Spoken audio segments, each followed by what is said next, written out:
uma das nossas grandes dificuldades no momento presente, por todo crente, na verdade, sempre foi uma dificuldade, continuar um caminho estreito com um coração largo. Há muitas coisas de todos os lados tendendo a produzir isolamento. Não podemos negá-lo, os laços de amizade humana parecem tão frágeis, tantas coisas surgem para abalar a confiança, tantas coisas que não se pode sancionar, que os caminhos se tornam cada vez mais isolados. Tudo isso é inquestionavelmente verdade, mas devemos ser muito cuidadosos em como enfrentamos essas condições de coisas. Não temos ideia de quanto depende do espírito com que nos comportamos em meio a cenas e circunstâncias que todos devem admitir são exclusivamente difíceis. Por exemplo, posso me fechar em mim mesmo e me tornar amargo, sombrio, severo, repulsivo, murcho, não tendo coração para o povo do Senhor, para seu serviço, para os santos e felizes exercícios da Assembleia. Posso tornar-me estéril de boas obras, não tendo simpatia pelos pobres, doentes e tristes. Posso viver no círculo estreito em que me retrai, pensando apenas em mim e em meus interesses pessoais e familiares. O que pode ser mais miserável do que isso? É o egoísmo mais deplorável, mas não o vemos porque estamos cegos pela nossa ocupação desordenada com os fracassos dos outros. Agora, é muito fácil encontrar falhas e defeitos em nossos irmãos e amigos, mas a questão é como devemos enfrentar essas coisas? É recuando sobre nós mesmos? Nos isolando em nós mesmos? Nunca. Fazendo isso, nos tornamos tão miseráveis em nós mesmos quanto somos inúteis e piores do que inúteis para os outros. Existem poucas coisas mais lamentáveis do que o que chamamos de um homem desapontado.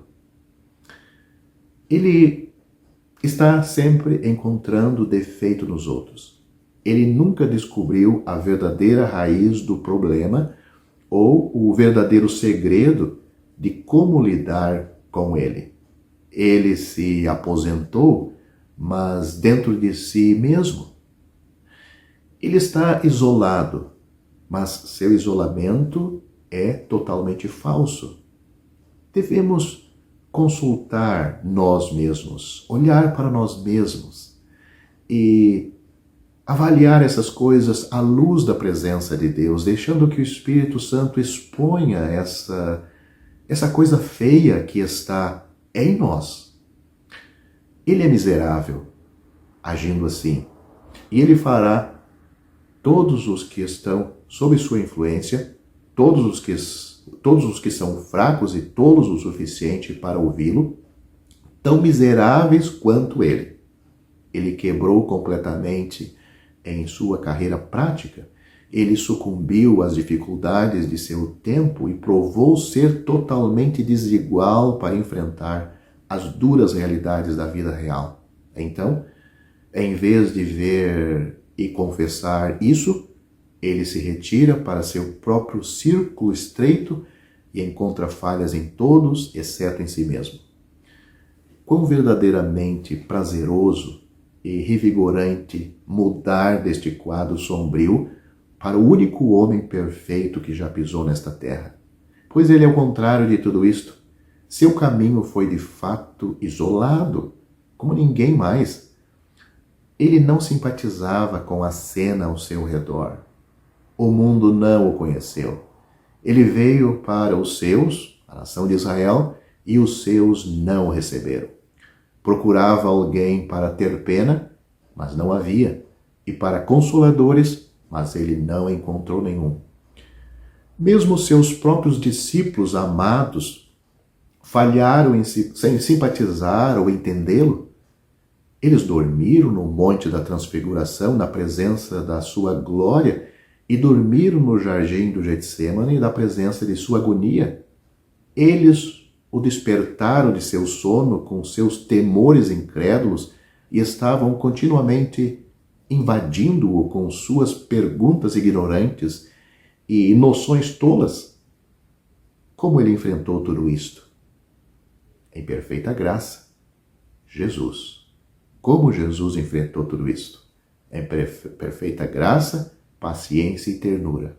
Ele respondeu às perguntas dos seus discípulos, ele corrigiu suas noções, ele silenciou seus medos, ele resolveu suas dificuldades, ele atendeu à necessidade deles, ele permitiu as suas enfermidades, ele deu-lhes crédito pela devoção no momento de deserção, ele olhou para eles através de seus próprios olhos amorosos e os amou, apesar de tudo.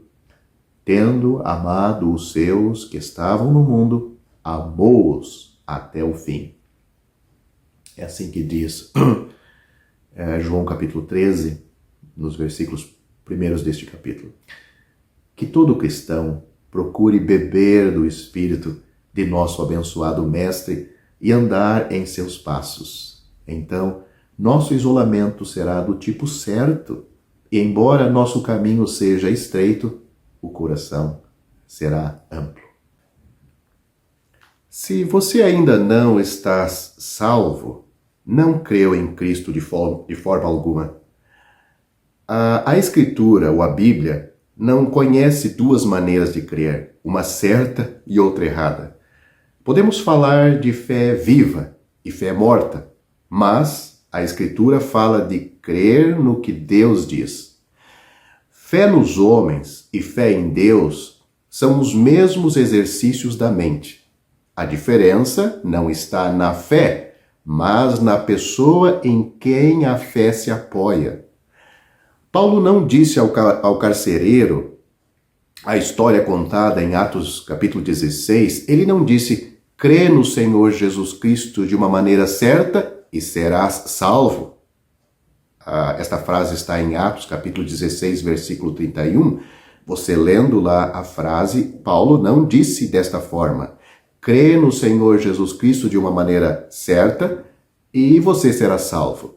Se o tivesse dito, o pobre, ignorante, pagão, carcereiro não o teria compreendido. Mas Paulo simplesmente disse para ele, crê no Senhor Jesus Cristo e será salvo.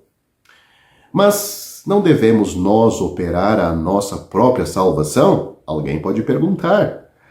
Esta pergunta é formulada com muita frequência tanto por pecadores ansiosos como por pessoas indiferentes. Às vezes é feito deste modo. Não diz a Escritura que nós devemos operar a nossa própria salvação?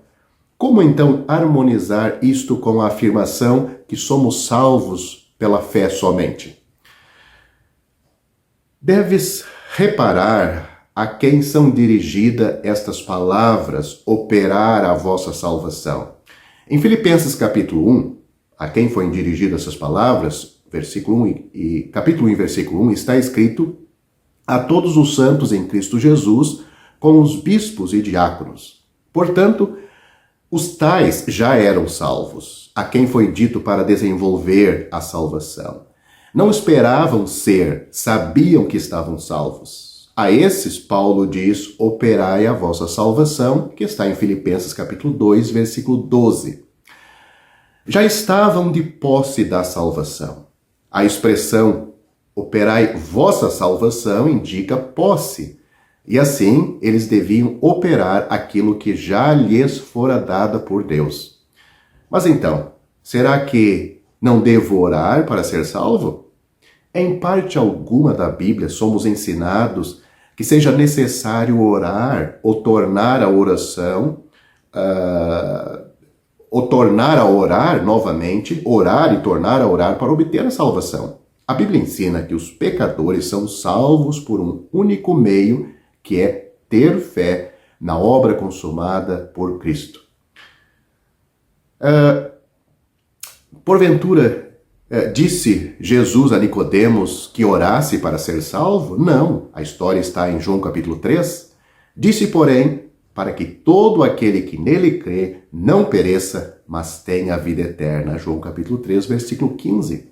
E Paulo, em resposta à pergunta do carcereiro, que é necessário que eu faça para me salvar, não disse: ore ou ora fervorosamente pedindo perdão e você será salvo. Não, ele não falou isso. Paulo e Silas não disseram isso ao carcereiro, mas simplesmente disseram: crê no Senhor Jesus Cristo e serás salvo.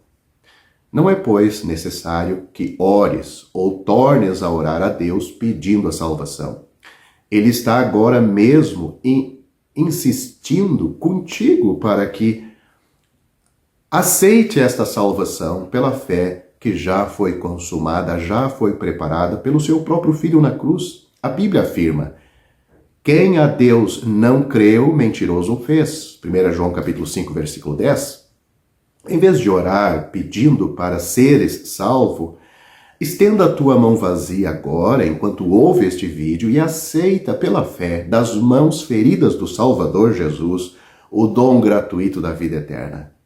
A Bíblia diz: quem quiser, tome de graça da água da vida. Apocalipse capítulo 22, versículo 17. Muitas vezes o pecador, ainda não convencido que Deus salva pela fé, pensa que se eu fizer a minha parte, Deus fará dele. Todo pecador não salvo tem que aprender três coisas muito importantes. A primeira, que ele nada pode fazer para ser salvo, ou para se salvar. A segunda, que Deus não exige que ele faça alguma coisa no assunto da salvação. E terceira coisa, que o Senhor Jesus Cristo já fez tudo o que era necessário para sermos salvos e para que Deus pudesse nos salvar. Se aprenderes estas três lições, nunca mais hás de falar em fazer a tua parte. A tua parte é admitir que estás perdido, que como pecador mereces o inferno e que nada pode fazer para a tua salvação e evitar ir para o inferno. A tua parte é parar de pensar que pode ser salvo por qualquer coisa que faças ou sintas. A tua parte é crer no Senhor Jesus Cristo e no que Ele fez, e tudo o que Ele fez, tudo o que era necessário, Ele fez. Tudo o que era preciso já está feito por Ele naquela cruz.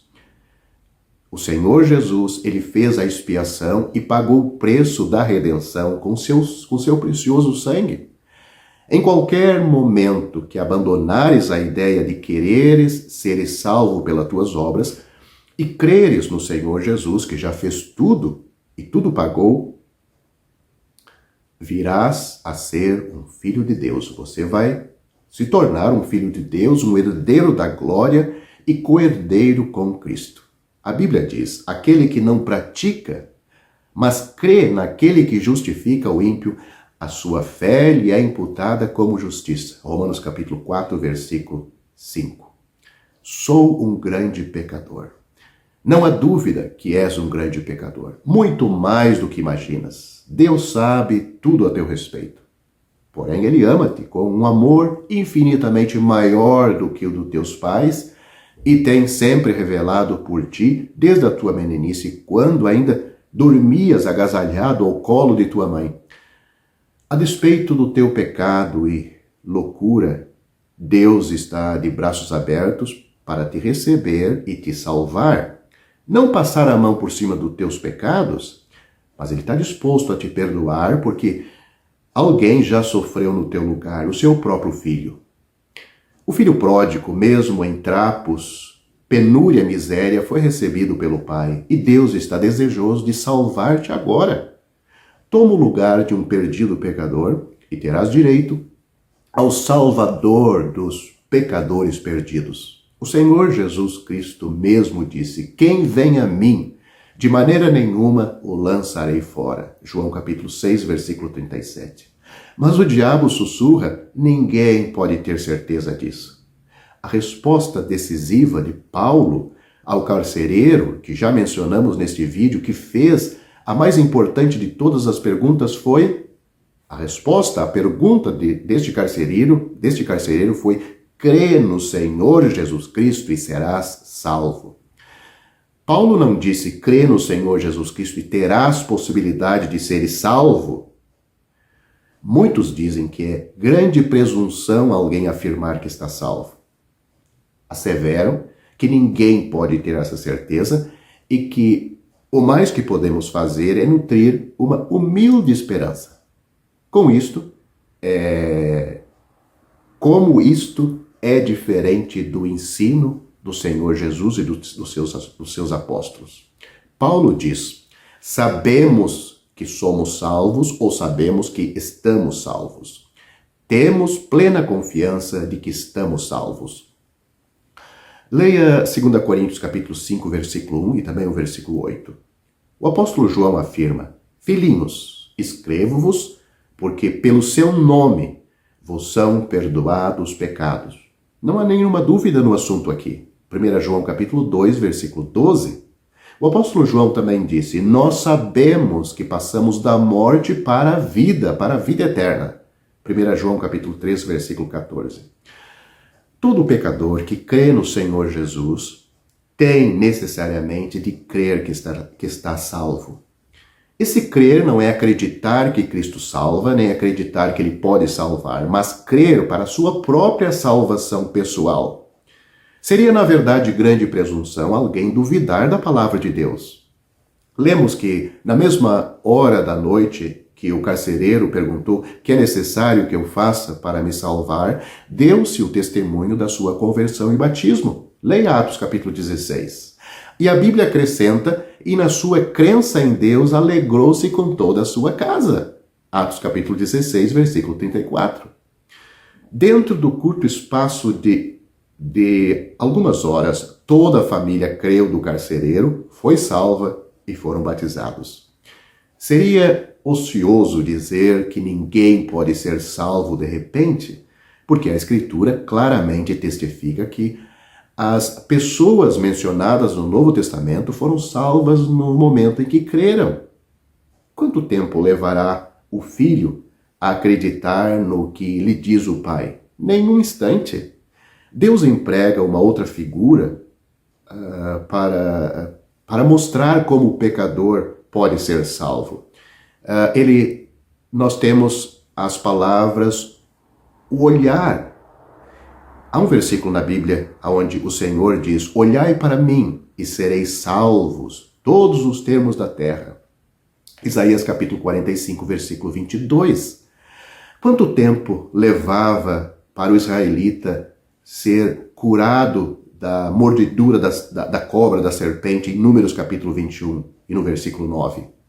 Se no momento antes estava morrendo, no momento depois de olhar para a serpente de metal estava curado, simplesmente porque confiou na promessa, na palavra de Deus.